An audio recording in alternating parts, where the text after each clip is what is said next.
रामायण की कहानी। असली माता सीता का हरण नहीं कर पाया था रावण, जाने कौन थी छाया सीता। रामायण की कहानी। माता सीता की अग्नि परीक्षा को लेकर सच्चाई बहुत कम लोग जानते हैं।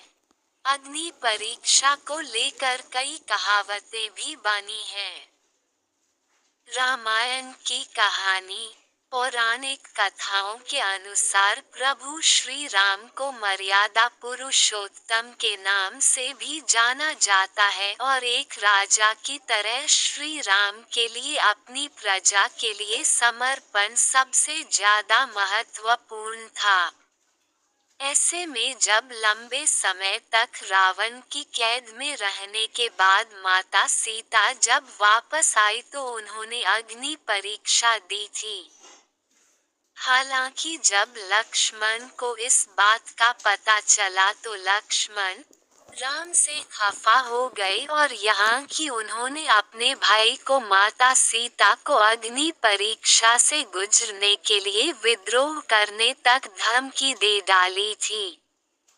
इसके बाद राम ने लक्ष्मण को बताया कि असल में वे ऐसा इसलिए कर रहे हैं ताकि असली सीता को हासिल कर सके। तो क्या आप जानते हैं कि आखिर सीता माता को किन कारणों की वजह से अग्नि से गुजरना पड़ा? क्या कहता है पद्म पुराण?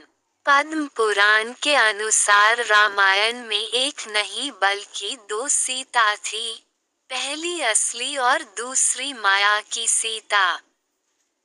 इसकी कथा के अनुसार एक बार लक्ष्मण जी जब कंदमूल फल लेने वन को गए हुए थे तब प्रभु श्री राम ने माता सीता से कहा कि अब मैं नर लीला करूंगा और जब तक मैं राक्षसों का विनाश करूंगा तब तक आप अग्नि में निवास करें।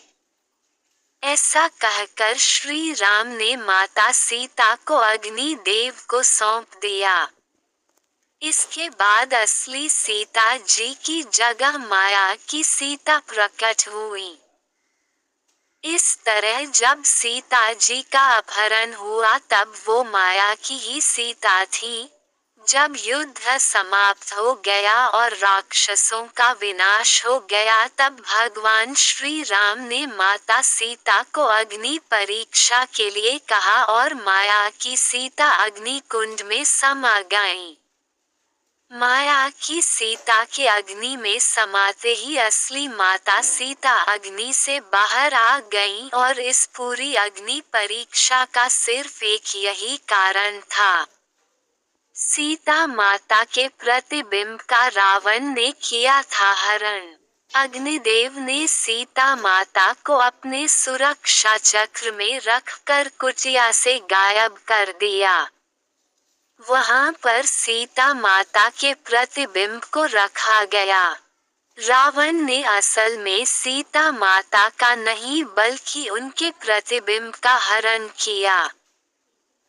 इसका संकेत इस बात से मिलता है कि जब रावण ने बलपूर्वक सीता को पकड़कर रथ में बिठाया तो सीता के पतिव्रत धर्म के मुताबिक रावण को जलकर भस्म हो जाना चाहिए था, लेकिन ऐसा नहीं हुआ